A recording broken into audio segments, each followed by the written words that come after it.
سمجھتا ہوں کہ نجیب صاحب پہلی دفعہ پاکستان آئے ہیں اور حالت کا اچھے طریقے سے انتظار کر رہے ہیں. یہاں پہ ہمارے نیشنل ہیرو عمران خان صاحب بھی موجود ہیں. مودی صاحب باتیں بتائیں گے اور عمران خان صاحب کی باتیں سنیں گے. اگر نجیب صاحب کی باتیں جو میں نے سنی ہیں اور ایک آدھ دن پہلے ملاقات سے ہوئی تھی, ان کی جو لڑائی ہے, ان کی جو جدوجہد ہے, جو ان کی سوچ ہے, وہ اینٹی ویسٹ کا اثر دکھاتی ہے. میں سمجھتا ہوں کہ بہت گہری اور سوچی سمجھی باتیں نجیب صاحب نے کی ہیں. کچھ باتوں سے پاکستانی میں بھی کرتا ہوں, کچھ سے نہیں بھی کرتا, مگر میں زیادہ قائم نہیں ہوں گا اس لیے کہ خان صاحب نے بول رہے ہیں, غور صاحب نے بول رہے ہیں اور آپ ماشاء اللہ اس کی سن بیٹھے ہیں. مگر چند باتیں میں ضرور آپ کے سامنے عرض کروں گا کہ جو سویلائزیشن کی لڑائی ہے, اس پہ ہم آج اپنے آپ کو پیچھے محسوس کرتے ہیں اور ویسٹ کو آگے محسوس کرتے ہیں, وہ کافی عرصہ پہلے ہم نے کھو بیٹھے, اس کو ہم ہار چکے ہیں. اور اسی کی وجہ ہے کہ آج ہمارے سیاستدان, فلاسفر, پوئٹس, تھنکرز اور دوسرے پروفیسر حضرات اس بات پہ غور و فکر کر رہی ہیں کہ ہم نے کیا کھویا, کب کھویا اور کس حد تک کھویا.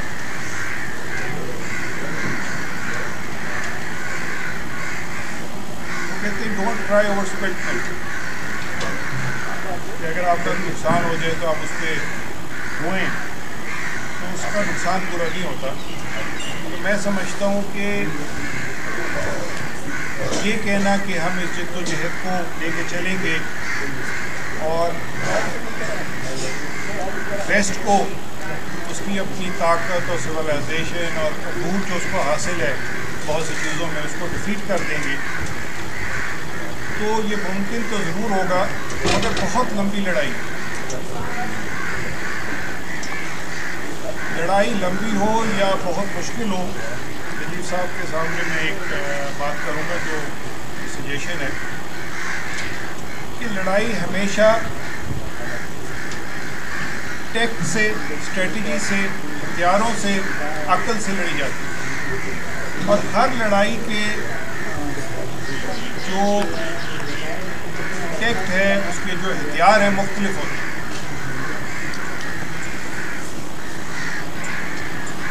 اور اس لڑائی کی جو سویلائزیشن کی لڑائی ہے, اور کیا شک سویلائزیشن کا بھی تھوڑا ذکر آیا ہے اور یہ باتیں سامنے نظر آ بھی رہی ہے,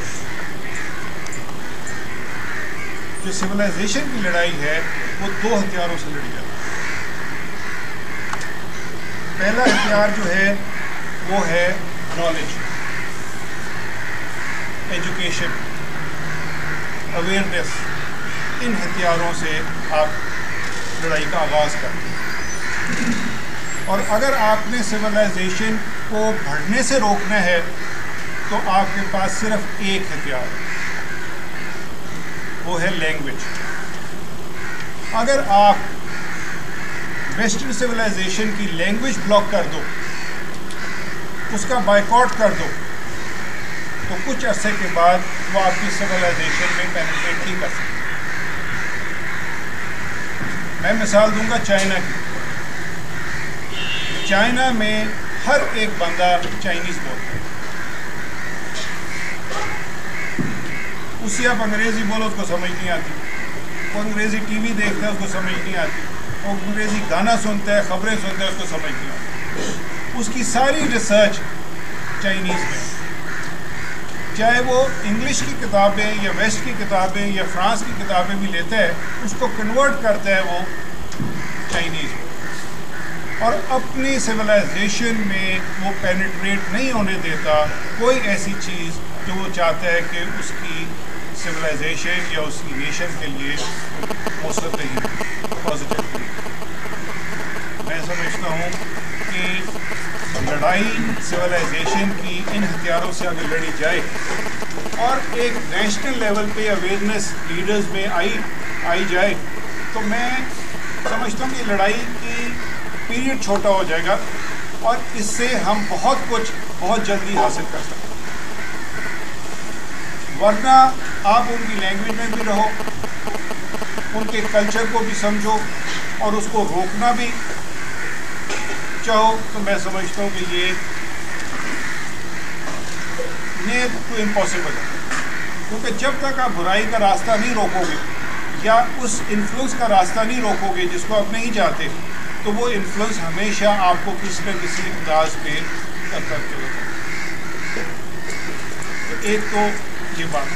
دوسری بات یہ صاحب نے اس کا بھی عکس نکالا کہ سویلائزیشن جو ہے انڈیا اور پاکستان کی وہ ایک ہے. میں سمجھتا ہوں کہ سویلائزیشن کے دو اسپیکٹس ہوتے ہیں, ایک سوشل اسپیکٹ ہوتا ہے اور ایک ریلیجس اسپیکٹ. تو سوشلی کیا پتہ ہم بہت سی چیزوں میں ہم آہنگی ہو, ہماری ایک دوسرے کے ساتھ سوچ ملتی ہو, ہم بہت سی چیزوں کو شیئر کرتے ہوں, مگر ریلیجسلی ہم بہت ڈفرینٹ ہیں. ویلیوز میں نہیں, ریچولز میں. کیا پتہ ہندوستان کی جو ریلیجن ہے اس میں ویلیوز وہی ہوں جو مسلمانوں کی ہوں, مگر اس کے ریچولز, اس کا طور طریقہ, اس کا بیہیویئر, اس کا راستہ ان کا بہت مختلف.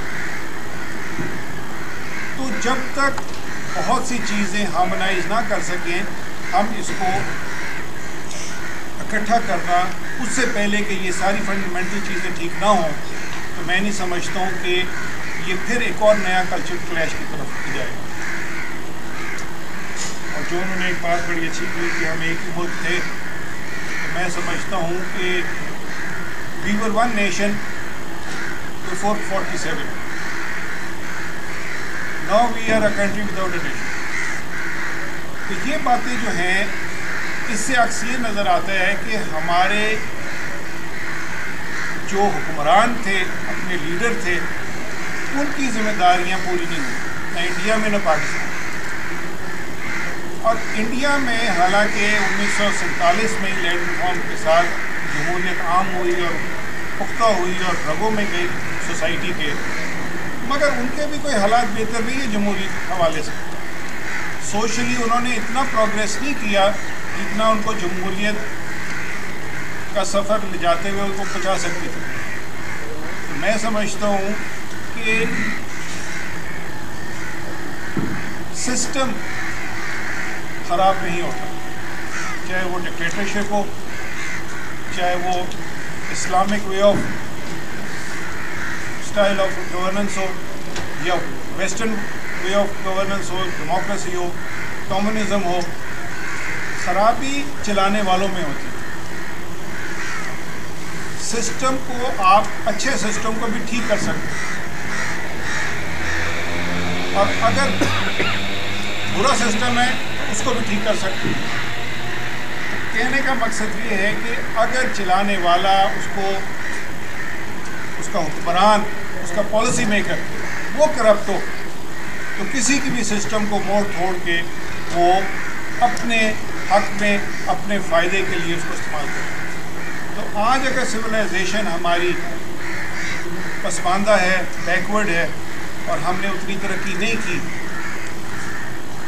تو میں تو اس کا بلیم دونوں ملکوں کے حکمرانوں پہ دوں گا. اور یہ جو بات کر رہے ہیں رجیو صاحب کہ that is far away but very fundamental from politics. یہ سویلائزیشن کی بات کرتے ہیں, سوسائٹی کی بات کرتے ہیں, ویلیوز کی بات کرتے ہیں. ہم نے پہلے تو بھوک کی جنگ نہیں لڑی, اس پہ ہی فتح نہیں حاصل کی. جسم ہی کو سیٹسفائی نہیں کیا تو دماغ کو تو سیٹسفائی کرنا بہت دور کی بات ہے. کیونکہ جسم کی بھوک اور ہے, دماغ کی بھوک اور ہے. اس میں ریلیجن آ جاتا ہے, اسپرچولائزیشن آ جاتی ہے, سوسائٹی کے اپنے طور طریقے آ جاتے ہیں, کلچر آ جاتا ہے. ہم تو ابھی اینیمل کی سطح سے، جانور کی سطح سے اوپر نہیں آئے، کیونکہ ابھی تک بھوک اور اس کو کہتے ہیں کہ چھت اور تحفظ سے باہر نہیں نکلے ہم دونوں ملکوں میں. جو اتنی خوبصورت باتیں رجیب صاحب نے کی ہیں اور بہت اچھی عکاسی کی ہے سوچ کی، یہ موجود ہے ہر انسان میں. اور یہ کہنا کہ ہم اس میں سے نکل کے ہم اس طرف جد و جہد کریں، پہلے ہمیں پختہ ہونا پڑے گا، طاقتور ہونا پڑے گا. ہمارے اپنی سوسائٹی میں وہ احساس تحفظ پیدا کرنا پڑے گا، جس میں ہر ایک انسان اس دھرتی کو، اس ملک کو اپنا ملک سمجھے، اس میں تحفظ پائے، اور اس ساری چیز کا عکس وہ اپنی پرسنالٹی کے تھرو، اپنی سوچ کے تھرو، اپنے ایفرٹ کے تھرو اور اپنی جد و جہد کے تھرو قوم کے لیے بھی کرے، اپنے لیے بھی، تو پھر قومیں بنتی. یہاں پہ پاکستان میں بڑے مختلف حالات ہیں سیاست کے، انڈیا میں اور حالات ہیں. ہم اس باریکیوں میں نہیں جاتے، ان باریکیوں کو ہم خان صاحب کے لیے چھوڑ دیتے ہیں، یہ ذرا ان کا ذکر کریں گے. مگر میں رجیب صاحب کی باتوں کو لے کے یہی کہوں گا کہ کسی نے خوب کہا تھا، پروبلی چرچل نے کہا تھا کہ malice is reinforced by the weakness of the wealth.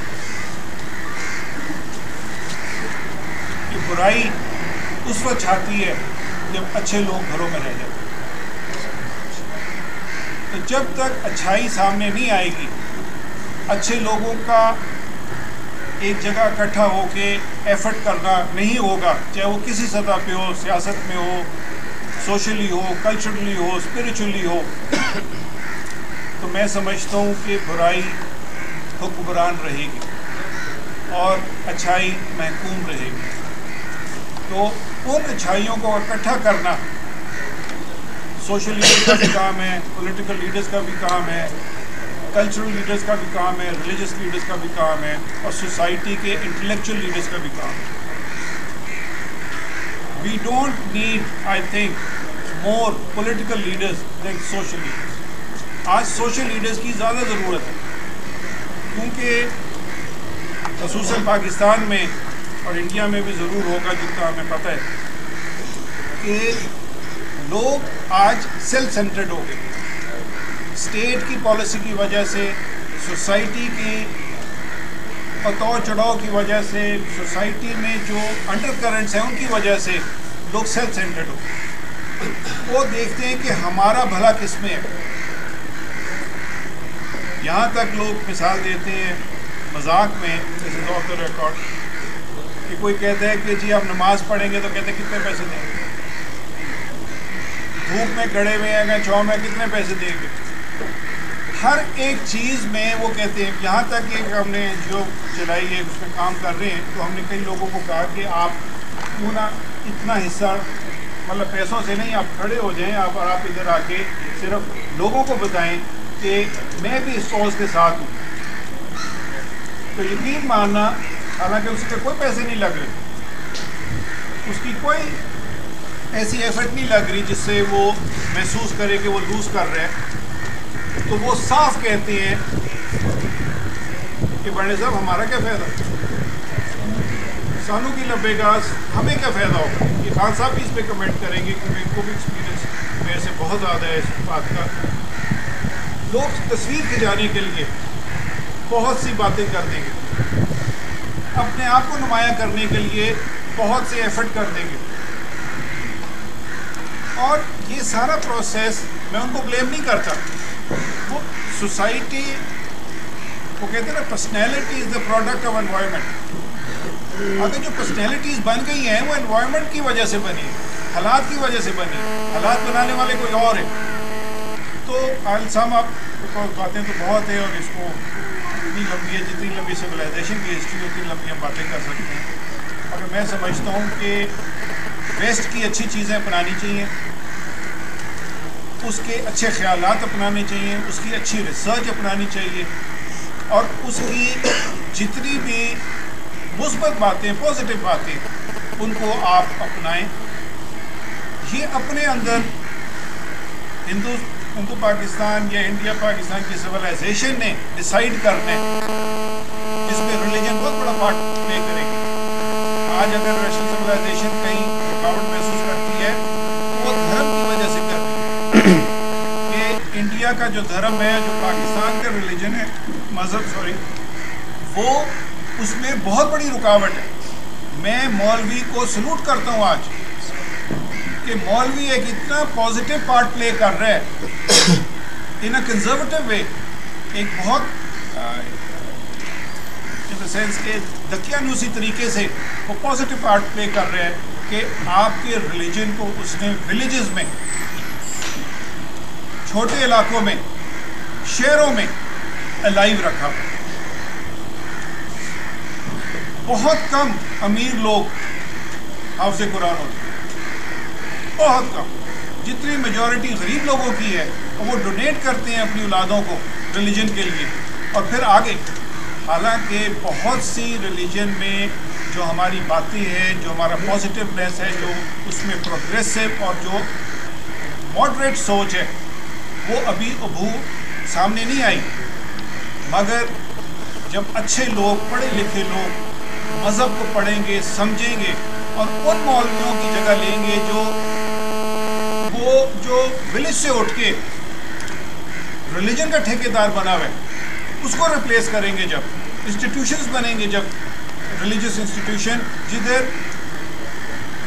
ایک امام، ایک مولوی، جس میں کانسیپٹ نہیں ہے اسلام میں، مگر ہمیں ایک پلے کرنا پڑے گا، ریلیجس اسکالر کا نام دے دیں آپ اس کو، وہ جب آ کے اپنا پارٹ پلے نہیں کرے گا اور اپنے سوسائٹی کو انفلوئنس نہیں کرے گا ان اے پازیٹیو وے، تو بہت سی باتیں جو اچھائی ہے مذہب کی، جو خوبصورتی ہے اسلام کی، وہ چھپی رہے۔ وہی بات کہ جب اچھائی نہیں آئے گی سامنے تو برائی چھا کے رہے گی۔ میں آخر میں یہی کہوں گا کہ ہمیں نہ ویسٹ سے ڈرنا چاہیے، نہ ویسٹ کو ڈرانا چاہیے۔ ہمیں اپنے آپ کو مضبوط کرنا چاہیے، اور اس کے دو ہتھیار ہیں، ایک ایجوکیشن اور دوسرا لینگویج، زبان۔ اور ان دو چیزوں کو اگر ہم انفورس کریں through the parliament, through the centres of powers, تو میں سمجھتا ہوں کہ کوئی سویلائزیشن اس کو پینیٹریٹ نہیں کر سکتی۔